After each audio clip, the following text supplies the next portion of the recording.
Là, on est dans les années 40-41. C'est un peu la caverne d'Ali Baba pour les passionnés de ski.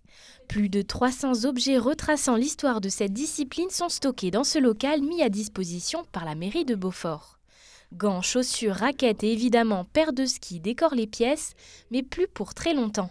Ces objets de collection seront exposés en septembre 2025 dans un lieu qui leur sera dédié.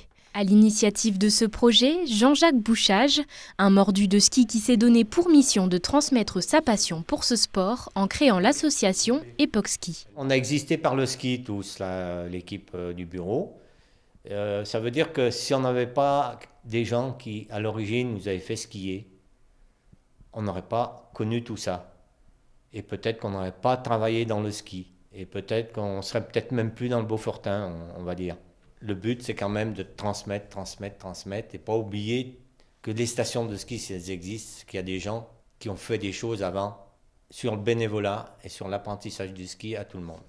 Récupérés dans des déchetteries auprès de collectionneurs ou de familles, ces objets ont été dénichés par le Savoyard et son équipe. Une étape de recherche importante qui leur permet de dégoter des pépites comme celle-ci, qui date des années 1930. Cette paire de ski, elle est exclusive parce qu'on arrive à trouver une carre cachée dans une semelle en bois. Les collectionneurs, pour l'instant, on a le nom de la carre. Et on s'est aperçu qu'il n'y a aucun point de fixation. Donc, existait la colle.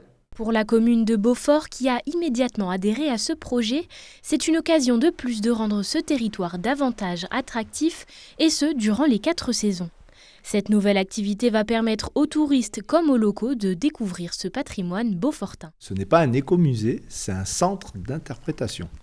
Donc en fait, la différence, c'est qu'un musée, c'est essentiellement des objets anciens, voilà, pour montrer la vie avant. Un centre d'interprétation, c'est des objets quand même, pour montrer aux gens, mais c'est surtout un mode de vie. On a des bandes sonores, on a des vidéos, c'est pour que les gens s'interrogent et se posent des questions et puissent après échanger sur le passé, le présent et le futur. C'est dans cette ancienne ferme que le centre d'interprétation verra le jour. Pour répondre aux normes de sécurité et le rendre accessible à tous, un chantier de 2 millions d'euros est nécessaire, des travaux qui commenceront l'année prochaine.